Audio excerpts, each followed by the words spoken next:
ಜಾಗ ಕೊಟ್ಟರೆ ಬಾಲು ನಾವು ಎಲ್ಲ ಕಡೆ ಕೊಡ್ತಾ ಇದ್ದೀವಿ. ಜಾಗ ಒಂದು ಸರ್ಕಾರ ಸಹಾಯ ಮಾಡಿಬಿಟ್ರೆ ಆಟೋಮ್ಯಾಟಿಕ್ಕು. ಸೊ ಫುಟ್ಬಾಲ್ ಬಂದು ಅಷ್ಟು ಆರೋಗ್ಯವಾಗಿ ಬೆಳೆಯುವಂಥ ಆಟ ಬೇರೆ ಯಾವುದೂ ಇಲ್ಲ. ನಿಮ್ಮ ಟೋ ಇಂದ ಹಿಡಿದು ತಲೆವರೆಗೂ ಎಲ್ಲ ಪಾರ್ಟು. ಆಮೇಲೆ ಯಾವ ಥರ ಅಂದರೆ 45 minutes of game 100 metre sprinter ಓಡೋ ಥರ ಓಡ್ತಾನೆ ಇರಬೇಕು 45 ನಿಮಿಷ. ಸೊ ಎಂಟೈರ್ ಬಾಡಿ ಮಸಿಲ್ ಎಲ್ಲನೂ ಇದಾಗುತ್ತೆ. ಕ್ರಿಕೆಟ್ ಆದರೂ ಒಬ್ಬ ಬ್ಯಾಟ್ ಮಾಡ್ತಾನೆ, ಒಬ್ಬ ಬಾಲ್ ಹೊಡಿತಾನೆ, ಒಬ್ಬ ಬಾಲಿಂದೇ ಓಡ್ತಾರೆ. ಬಟ್ ಇದು ಹಂಗಲ್ಲ, 11 20 22 20 ಜನನೂ ಒಂದು ಬಾಲಿಂದೇ ಹೊಡಬೇಕು ಇದರಲ್ಲಿ. So it's overall development ಆಗುತ್ತೆ ಫುಟ್ಬಾಲ್ ಗ್ರೋತು. ಆಮೇಲೆ it will build you also strong. So ನಾವು ಅದೇ ತಾನೇ ನೋಡಬೇಕಾಗಿರೋದು. ಸರ್ಕಾರ ಬಹುಶಃ ಅದಕ್ಕೊಂದು ಸ್ವಲ್ಪ ಆಸಕ್ತಿಯನ್ನು ವಹಿಸಿದ್ರೆ, ಇವತ್ತು ನಮ್ಮ ಡೆಪ್ಯೂಟಿ CM ಪರಮೇಶ್ವರ್ ಅವರು ಸ್ಪೋರ್ಟ್ಸ್ ಮಂತ್ರಿ ಕೂಡ ಆಗಿದ್ದಾರೆ, ಒಂದು ಸ್ವಲ್ಪ ಆಸಕ್ತಿ ಕೊಟ್ಟರೆ ಒಳ್ಳೆಯದು ಅನ್ನೋದು ನನ್ನ ಭಾವನೆ. ಅವ್ರಿಗೂ ಹೇಳಿದ್ದೀನಿ, ಅವರು ಒಬ್ಬ ಅಥ್ಲೀಟ್ ಅಸೋಸಿಯೇಷನ್ ಅಧ್ಯಕ್ಷರಾಗಿ ಅವರು ಪಾಪ ನಮಗೆ ಪ್ರೋತ್ಸಾಹ ಅಂದರೆ ಹಿ ಹ್ಯಾಸ್ ದ್ಯಾಟ್.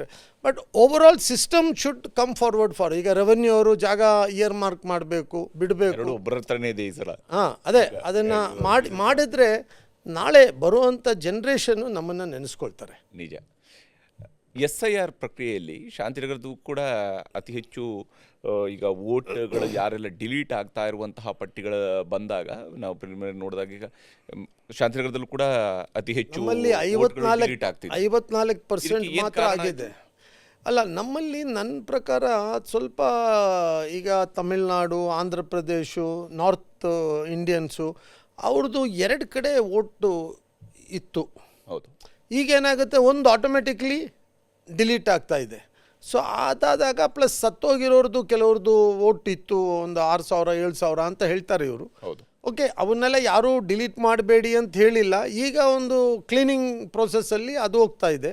ಜೊತೆಗೆ ಈಗ ಇಲ್ಲಿ ಓಟ್ ಇದ್ದರೆ ಇಲ್ಲೇ ಇಡಬೇಕು, ಅಲ್ಲಿ ಇರೋಂಗಿಲ್ಲ. ಸೊ ಅವರು ಅದನ್ನು ಚಾಯ್ಸ್ ಮಾಡಬೇಕು. ಸಪೋಸ್ UPಯಲ್ಲಿ ಇರೋರು ಇಲ್ಲಿದ್ದರೆ ಈ should choice between UP and Karnataka.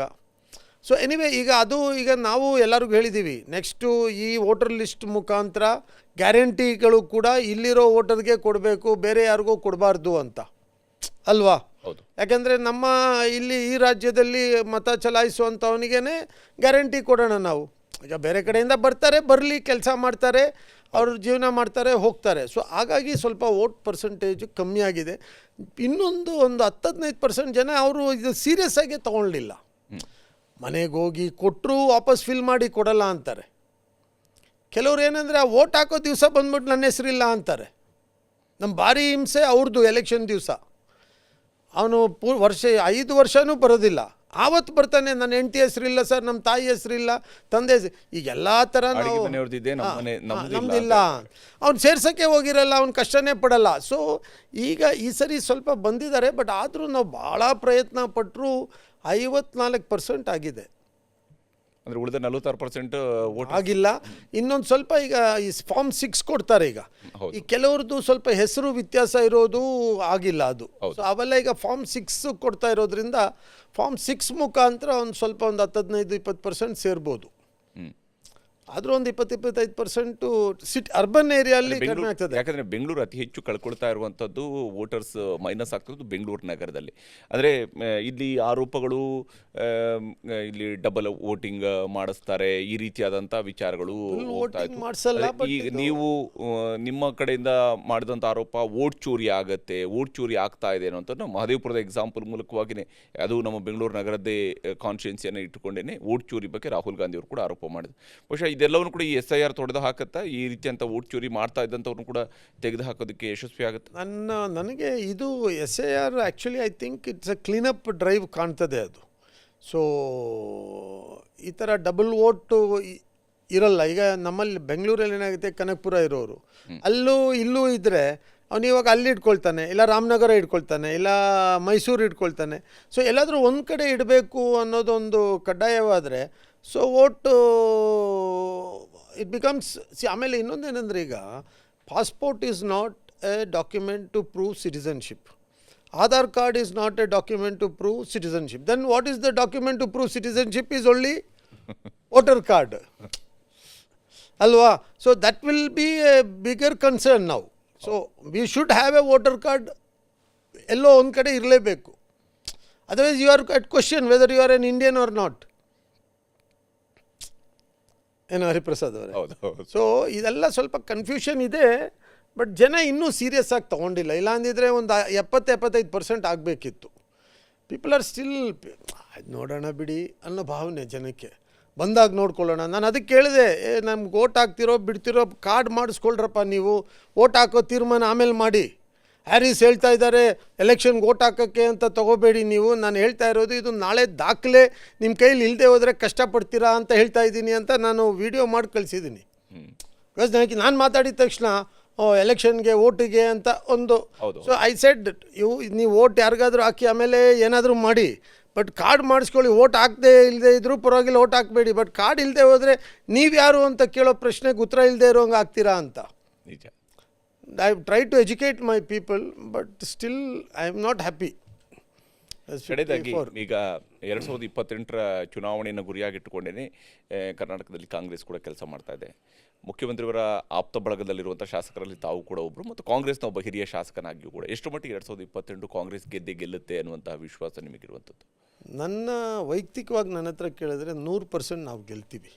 ಯಾಕೆಂದರೆ ನಾವು ಇವತ್ತು ಜನಪರ ಕಾರ್ಯಕ್ರಮ ನಮ್ಮ ಸರ್ಕಾರ ಕೊಟ್ಟಾಗೆ ಹೋದ ಸರಿ ಸರ್ಕಾರ ಕೊಡಲಿಲ್ಲ, ಲಾಸ್ಟ್ ಗೌರ್ಮೆಂಟ್ ಕೊಡಲಿಲ್ಲ.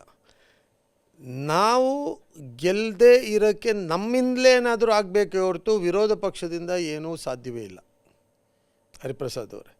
ಜೊತೆಗೆ ಗ್ಯಾರಂಟಿಗಳು ನೇರವಾಗಿ ಜನಕ್ಕೆ ತಲುಪಿದೆ. 65,000 ಕೋಟಿ ರೂಪಾಯಿ ವರ್ಷಕ್ಕೆ ನೇರವಾಗಿ ಜನಕ್ಕೆ ತಲುಪ್ತಾ ಇದೆ. ಅದರ ರಿಸಲ್ಟೇ ನಮ್ಮ GDP ಬೆಟರ್ ಆಗಿರೋದು.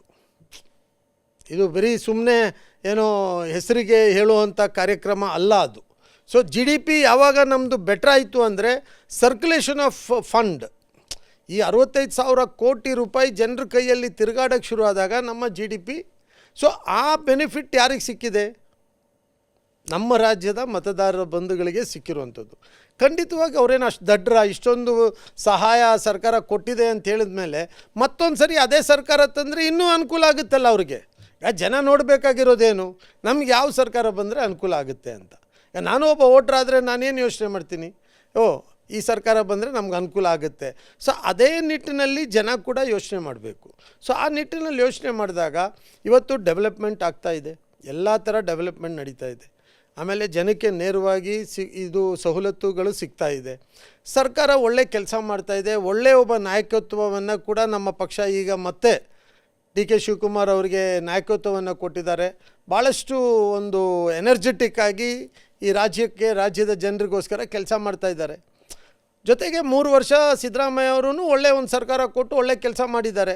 ಸೊ ಇವೆಲ್ಲ ಬಂದರೆ ಖಂಡಿತವಾಗಿ ನಮ್ಮ ಸರ್ಕಾರ 28ಅಲ್ಲಿ 100% ಕಾಂಗ್ರೆಸ್ ಸರ್ಕಾರ ಮತ್ತೆ ಬರುತ್ತೆ ಅನ್ನೋ ನಂಬಿಕೆ ನಾನು ಜನರ ಮುಖಾಂತರ ನಿಮ್ಗೆ ಹೇಳ್ತಾ ಇದ್ದೀನಿ. ಇದನ್ನು ಕೇವಲ ನನ್ನ ಮಾತು ಮಾತ್ರ ಅಲ್ಲ, ಯಾಕಂದರೆ ಡೈರೆಕ್ಟ್ಲಿ ಜನಕ್ಕೆ ಅನುಕೂಲ ಆಗ್ತದೆ. ಇವತ್ತು ನೋಡಿ, ಹೆಣ್ಮಕ್ಳು ಪಾಪ ಬಸ್ಸಲ್ಲಿ ಕೂತ್ಕೊಂಡು ಇಡೀ ರಾಜ್ಯ ಸುತ್ತಾಡ್ತಾರೆ.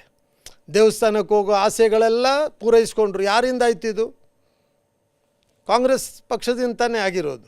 ಮನೆಯಲ್ಲಿ ಕರೆಂಟ್ ಇಲ್ಲ ಅಂತ ಹೇಳೋಂಗೆ ಇಲ್ಲ, 200 ಯೂನಿಟ್ ಫ್ರೀಯಾಗಿ ಕೊಡ್ತಾಯಿದ್ದೀವಿ. See, it is all directly helping them. It is not a gimmick ಏನಲ್ಲ, ಸುಮ್ಮನೆ ಹೇಳಿರೋದಲ್ಲ. ನೇರವಾಗಿ ಅವರಿಗೆ 2,000 ರೂಪಾಯಿ ಸಿಗ್ತಾಯಿದೆ, ಅಕ್ಕಿ ಕೊಡ್ತಾಯಿದ್ದೀವಿ.